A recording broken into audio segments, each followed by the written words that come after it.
Okay, let's talk about describing variable expressions.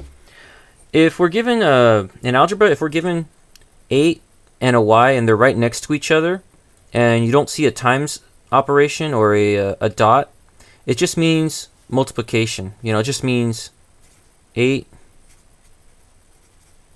times y. The operation would be multiplication, so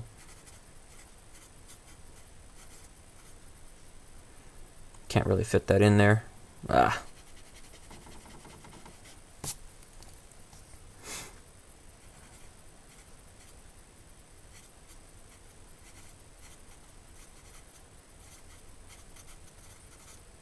Multiplication. Move that over. Okay, and then the next one, 8, and then you have a dot for the multiplication operation, and then y, same thing. It's just 8 times y. And this is also multiplication.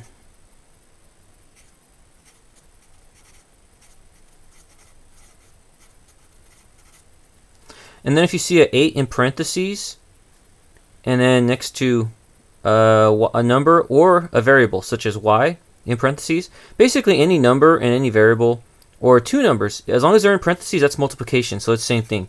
The meaning here would be 8 times y. And the operation is multiplication.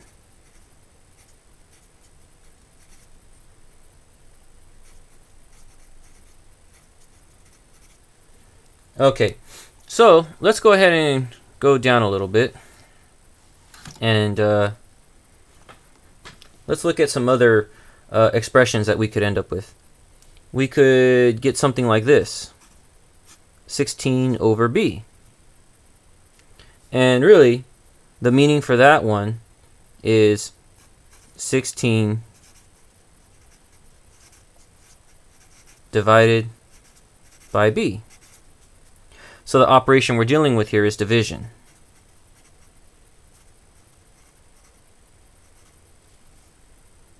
And then similarly, we could also get 16 divided by b, as a problem. And that has the same meaning. It's just a different way of writing the same thing over and over. That doesn't really look like 16 there. 16. I don't like the way that 16 is coming out. Divided by b. And again, it's division. That's all we're dealing with. Okay, let's try another one. Oh, something simpler. If we had 4 plus x. Well, all we're trying to say, that's how we would write it out on paper, if it was a problem. But really what we mean is 4 plus x. And the operation here would be addition. And then we could also do a subtraction one. 9 minus x. And what we really mean is 9. So when you say it verbally, we're just writing it on paper in a more of mathematical notation. And since it's minus x, the operation is subtraction. Simple as that.